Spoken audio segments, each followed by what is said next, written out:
Kia ora, Canterbury. It is Tuesday, the 9th of September. I hope you had a great day, enjoyed some of that beautiful weather outside. Well, coming up on today's show, we talk about Keep New Zealand Beautiful Week. To all you, and you know who you are, that chuck your McDonald wrappers out the windows. Hopefully you get kicked for a 6 today.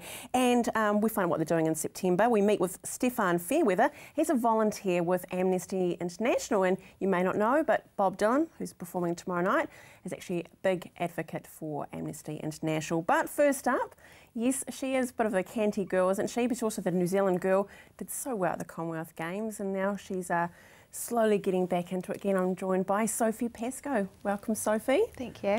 She was about to have a snooze actually on the couch. You've just been to the gym, haven't you? Yes. Which is incredible. Finally back into some sort of routine for me after having an operation last week. So it's nice to get into a routine. Yeah, hear that. Operation last week and then she's right back into it. Hey, let's go back a little bit in history. Commonwealth Games, how was that in Glasgow?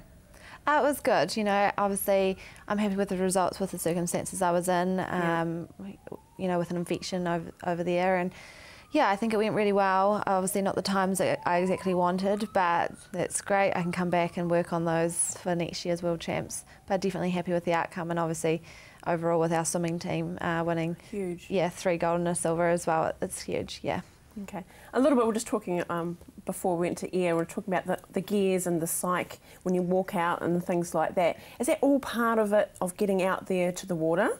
To get the mental headspace? It's about being calm, it's about getting rid of those nerves. Everyone's obviously a little bit different in how they do it and how they approach before coming out onto the blocks. But yeah, I for me myself, yeah, I listen to a bit of music. And what do you listen to? I'm sort of a little bit of a top 40 girl, so yeah, whatever's bit of edge, whatever's new. But then there's also quite a bit of old school in there, so just whatever's on shuffle, really. Good on you. Thanks for your honesty there. Yeah, because that's the whole big thing, is a mental space coming out, isn't it? I mean, you know, everyone's there to win. Absolutely. Yeah, that's cool. And then you talked about the infection, and that was, I suppose, a bit heartbreaking. You went to the Pan Pacific, amazing, straight from the Commonwealth Games, and then you had the infection. And what did that force you to do? Take some time out? Or? Yeah, unfortunately it hit me already in Glasgow, and so I went over to USA with the thoughts of intending to race. However, the infection took over the body too hard. So, look, I mean, it's happened. It was unexpected. Unfortunately, I had to come home early, but it was the best place to be, recovering, and have come back, you know, obviously hungrier for more. You know, obviously I wasn't able to race at Pan Pacs, and I know that, you know, next year, fingers crossed, it's a good year for me. Yeah, of course it will. I mean, you know, don't take anything away from it. You had fantastic results in Glasgow. I think we're just all so proud of you, and you're also humble. That's one thing that comes across from you, Sophie. You're just really, really humble. Why do you think that is? I'm just passionate about swimming. You know, it's my ultimate goal out of swimming is challenging myself, and I think every day is about challenging yourself, from getting up in the morning to go to training to finish, knowing that you've given 100% during your day, and then standing up on those blocks knowing that you've given everything, from how many years of hard work to putting it all down to a few minutes, and then standing up on the block podium with a gold medal. You can't beat that, listening to national anthem. So it's about challenging yourself, challenging those times and records, and yeah, that's why I love it. That's why I do it. And next year we've got the World Champs, and that's back in Glasgow. It is back in Glasgow, which is good actually. Obviously I've already had the experience there from this year, knowing that it's a good pool, good environment, know what to expect in the aspect of, you know, the scenery outside and obviously the air temperatures and things like that. So Glasgow was actually a bit of a cold pool as well. So it's good knowing all these things before going in there and being sort of gobsmacked. Yeah, literally. Who influenced you, Sophie, when you were starting out as a wee nipper? I never had a role model as such within sport. I mean, there's too many to choose from, you know. But for me, my family has always been a huge inspiration to me, and I've always looked up to them. They've been the ones that have got up in the mornings to take me to those early morning starts, right through to travelling with me and watching me race. So they're there with me 24/7, yeah. Oh, that's awesome. And you had affiliation with King's, didn't you? King's Swim School here in Christchurch? Yes, I did. Yeah, I started with King's while I was in primary school, right and through until I just left primary school. Yeah, so they got the early stages of my swimming career. I think I've still got your face around there as well. What do you think? I mean, you're talking about challenges and that. But what's been your biggest challenge thus far, really, in your career? I think the biggest one's overcoming fear of failure. It's it is scary, you know, when you're on top of the world, you are, and you become the hunted, and to be able to challenge yourself, to be able to retain those titles is harder than what it is to be able to just come out of the blue and do it once, you know. So to be able to keep yourself going, and as I said, having that failure of fear of, you know, becoming, you know, losing, it's huge. But we learn from that as well, and then we move on, and that's what makes us champions. Yeah. What do you think about this whole PC Kiwi? Unfortunately, there is this tones of it that as long as you participate, but shouldn't we be striving to actually win? I believe we, as athletes, like I always train to the best of my ability. I always race to the best of my ability, knowing that anyone out there, if they get out there and they're giving anything a shot, I completely believe in that. You know, it's getting people active as well. You know, and I'm a true believer in that. Sport, keeping kids active these days within schools is huge. Yeah, I mean, we do a definite obesity problem in New Zealand in that, and swimming is such a forgiving sport for that. You know, I think people should just, you know, enter into it. It's a beautiful thing, no matter how fast. Also, we're surrounded by water in this country, so I believe everyone should learn how to swim, definitely. Yeah, you heard it here. Take those swimming lessons. So what's next? For me, I have Victorian State Champs coming up at the end of the year, and then I move forward to World Champs next year. So it's going to be a busy year next year. I've got a lot of racing on here, there and everywhere actually across the world. So I'm looking forward to that, knowing that I'm going to a few places. It's going to be pretty intense leading up into Rio. So basically for the next year and a half it's going to be full on, but I'm looking forward to it. Obviously Rio is the ultimate goal, so knowing I'm doing everything to the best of my ability is going to be great. Good on you, and I can see that glint in her eye as she's talking about all the countries she's going to visit. Hey, thanks, all the best, and for getting on the mend, and back into training mid-September. Amazing. Okay, stay with us after the break. We talk about keeping this wonderful country beautiful.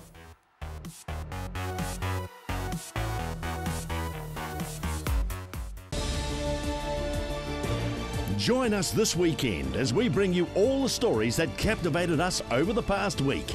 CTV Newsweek in Review, Saturday and Sunday at 5, only on CTV. Hi, I'm Steve and welcome to Carpet Kingdom. At Carpet Kingdom we stock a massive range of carpets, and we're also the largest vinyl stockist in the South Island. And not only do we have an excellent range in store, but you can purchase our stock online. We offer free measuring quotes, we have our own installation team, we ship nationwide, so come on down and see us at Carpet Kingdom. 312 Wilsons Road in Waltham, just off Brougham Street, or visit us online at carpetkingdom.co.nz.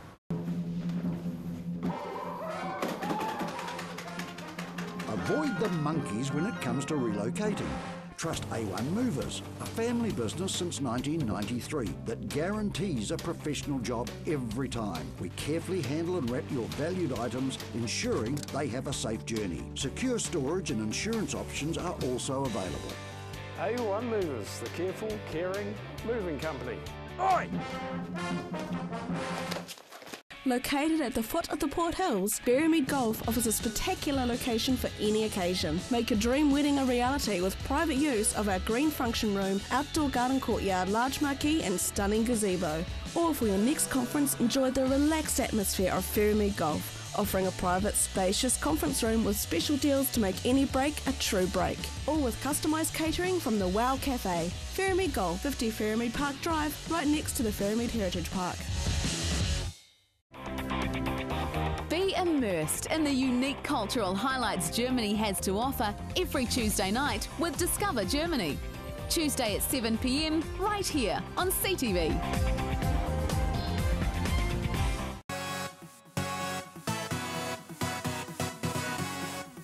Well, one of my pet hates, and my family do know this, is people that chuck rubbish out their windows when they're driving along. It infuriates me into one where I actually got a bit of a heated argument with someone, but we'll move quickly along to two beautiful guests of mine. Linda and Alexandra, welcome to Canterbury Live. Looking very funky in the retro look. Yes. Keep New Zealand beautiful. Thank you. And even the buzzy bees going on, Linda. Thank you so much. They match. Hey, so when is Keep New Zealand Beautiful Week? Keep New Zealand Beautiful Week runs from the 14th of this month of September till the 20th. So that's the Sunday till the Saturday. And I'm stating the obvious here. It's pretty simple, isn't it? Pretty straightforward. Yeah. Pick stuff up, clean places up, get rid of the rubbish. Then why do we get it so wrong? Because people are lazy. Love the honesty. People are lazy. Okay. But you've got different flies and things to sort of support us. So let's start with beside you. There's a plastic glove there, or rubber glove. So, please explain.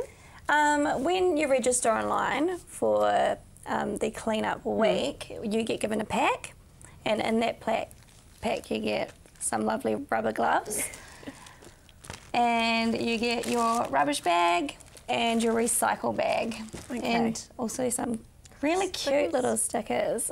Oh yeah, just hold them near to that camera there, if you would, Alexandra. And badges, I'm told. And funky badges. Yes, We updated like badges. badges. We do. Okay. So, Plus okay, let's talk about the website. So you've got to go online to register onto the KNZB Cleanup week.co.nz. Okay, I think we've got that website for the viewers at home.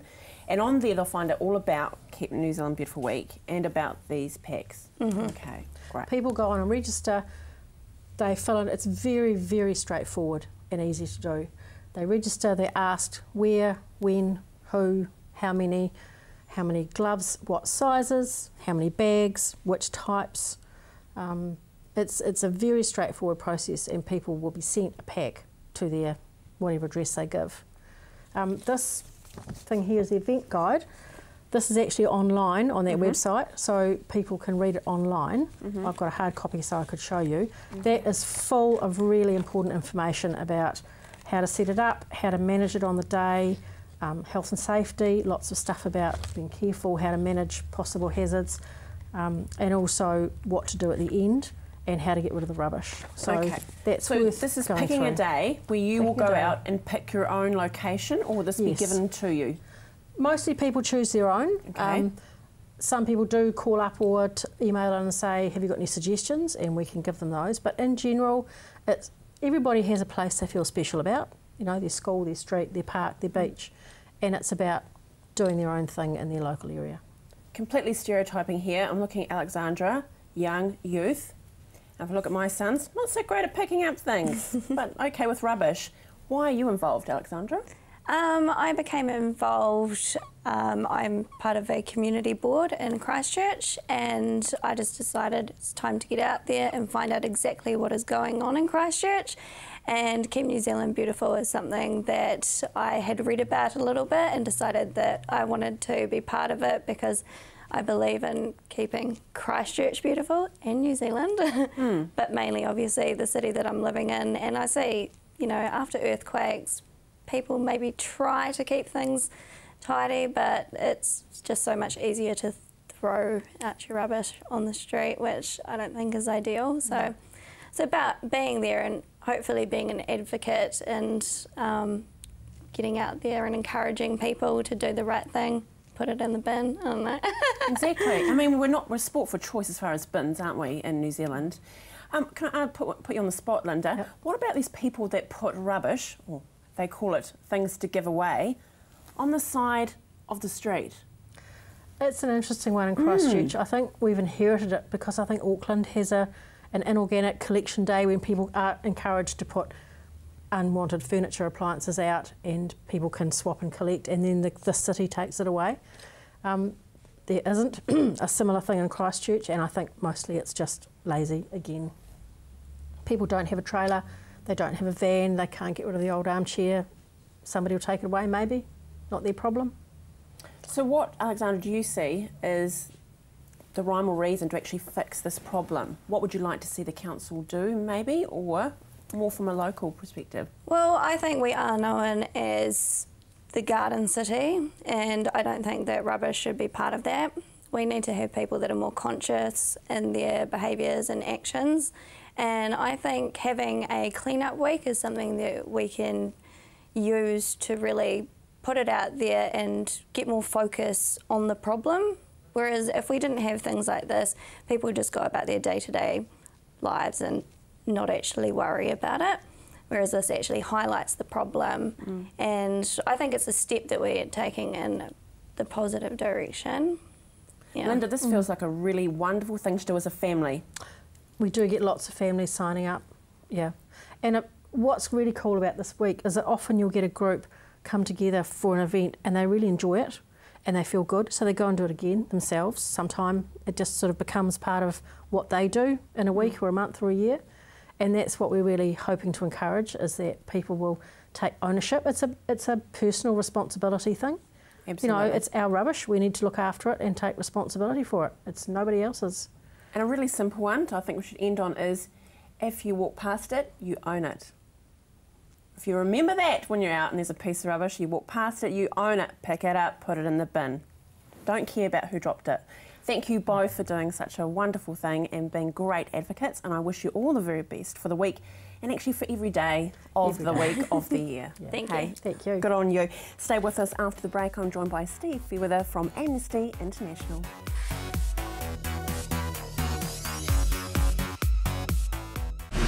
Drive It showcases the new arrivals to the motoring world, comparing and testing the latest models to discover which one is the best.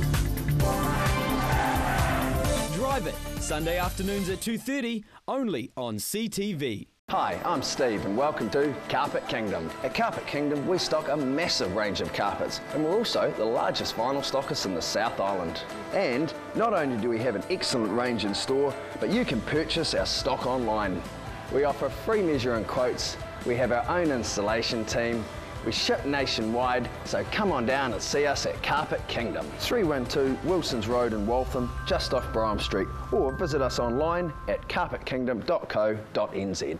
Action Removals, offering short or long-term storage facilities, full packing services, comprehensive rates, all fully insured and with 6 vehicle sizes to choose from. Earthquake repairs? Action Removals pack, move, store and return your valuable possessions stress-free. Action Removals, a family business that has been operating in Christchurch for over 10 years. Action Removals, your one-stop removal service, on time, every time. 0800 222 526. Undergone home renovations? Looking for that special something to complete a room? Look no further than the Hitching Post. Their extensive range ensures you can find that special something. From plasma cut metalwork to candles, artwork, weather vanes, or even a customised gate. So come on down to the Hitching Post, 722 Marshland Road.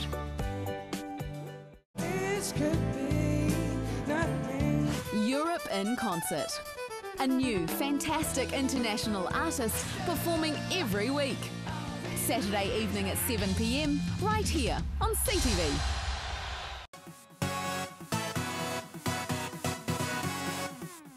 Now joining me is Stefan Fairweather from Amnesty International. Welcome, Stefan, to Canterbury Live. Kia ora. Amnesty International, for those that are completely ignorant, what is it? Yeah, sure. So it's an international human rights organisation set up in 1961, and it campaigns against jailers and in support of prisons of conscience, people who are imprisoned, harassed, tortured for their beliefs, their political views, their gender, their sexuality, anything like that. So Amnesty campaigns for the gravest of human rights abuses, campaigns against the gravest of human rights abuses around the world. And unfortunately, we've had some really grave times with the 2 journalists that have been beheaded of late, haven't we? Yeah, in the last absolutely. month or so, which is just awful. Tomorrow night, talking a bit lighter the topic, Bob Dylan is in town, and he's a big supporter of Amnesty International, isn't he? Yeah, that's right. Yeah, so Amnesty has a long association with Bob Dylan. Bob Dylan's professional career started in 1961, and which was the same year that Amnesty came into being with a British lawyer who set it up. And in that, 53 years now, there's been a number of songs that Bob Dylan has performed, sort of championing human rights abuses and campaigning for better human rights. And he's let Amnesty use his name and produce covers of his song, various artists in support of Amnesty's cause. So and he's not the only artist though, is he? No, absolutely not. There's, I guess there's two camps. There's a large number of artists and musicians that Amnesty has campaigned for or on behalf.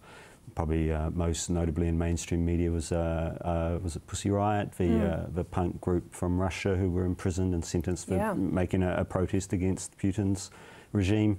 And then there's artists that Amnesty has worked with, Bob Dylan and being one, of course. Amnesty did a tour, a Conspiracy of Hope tour in the 80s to the United States. U2 was on part of that. And then most recently Bruce Springsteen performed back in 2011 Bob Dylan's Chimes of Freedom as part of the 40th anniversary of the Universal Declaration of Human Rights. And that was again in support of Amnesty there. And it says a lot about them as well. Yeah. Can you talk to us about the Prisoners of Conscience and your Stop Tour campaigns? I mean, educate us a little bit how that's working. Sure. So a lot of human rights abuses occur throughout the world, and this year Amnesty International is focusing specifically on Stop Torture. So between 2009 and 2013, there are various instances of torture reported to Amnesty International in over 140 countries. And we think of torture, some sort of medieval barbaric practice, but it's happening today, in a lot of these countries. And some of our sort of Asian Pacific neighbours, Sri Lanka, Malaysia, Fiji, this is where torture is performed. And so Amnesty is campaigning, campaigning for the people who are being tortured or at risk of torture, and putting the captors and the jailers in the limelight as well, to say, look, the world is watching, we know what you're doing, torture's banned, what's going on here? We'd like to think of ourselves as all human and an advanced society, but and this is unacceptable, this shouldn't happen. So how, us in little old New Zealand, Yes. well, we are not faced with that by any means at all, but how can we actually stretch some of our compassion through to Amnesty International? So it's a great question, and it's really important to, whoever said it, Mother Teresa, or you might be a single raindrop in the ocean, but without that one raindrop, the ocean's less. And we as individuals can all make a difference through our campaigning, our letter writing. There's a lot of emphasis on letter writing and Amnesty to both the prisoners and to the jailers for the reasons I suggested earlier. And at our Christchurch group here, we regularly campaign. We have letter writing campaigns. We recently just celebrated the release of our adopted prisoner of conscience, a human rights lawyer in China, who was imprisoned for standing up for religious minorities. He was recently freed. So we wrote several dozen letters over the last couple of years for that. And this weekend, actually, we're having another letter writing campaign, actually round at my house with some baking and hot tea, I hope. and again, it's for the Stop Torture campaign. There's a couple of high-profile cases that we're hoping to, bring light to and campaign for their release. How do we get involved then, Stefan? If we like what we're hearing, hey, I want to do something, this sounds like something for me, what can we do? Yeah, so there's a number of ways, and probably the easiest way is if you have an internet connection, to go to the New Zealand website, www.amnesty.org.nz. There's a number of ways you can get involved there. People from around New Zealand can find out where their local group is, so get involved with our Christchurch group if you're from Christchurch. There's recently been a great group set up in Leaston. So they're all springing up all over, Auckland, North Shore, it's all over the country. If you want to financially help, there's options there. It's only $20 for a year to join Amnesty International. That's very nominal, isn't it? Yeah, hey, absolutely. Thank you so much, Stefan, for making the time to come in, and all the best for this weekend. Yeah. No pressure, I hope there's some nice baking on hand at your house. Yeah, Stefan. I'll be starting tonight. Oh, good on you. Well done. Thank you very much. Thank you. Thank you for joining us today. Now we are heading up to Rangiora Vets, and we speak to members of the Students Against Drink Driving tomorrow.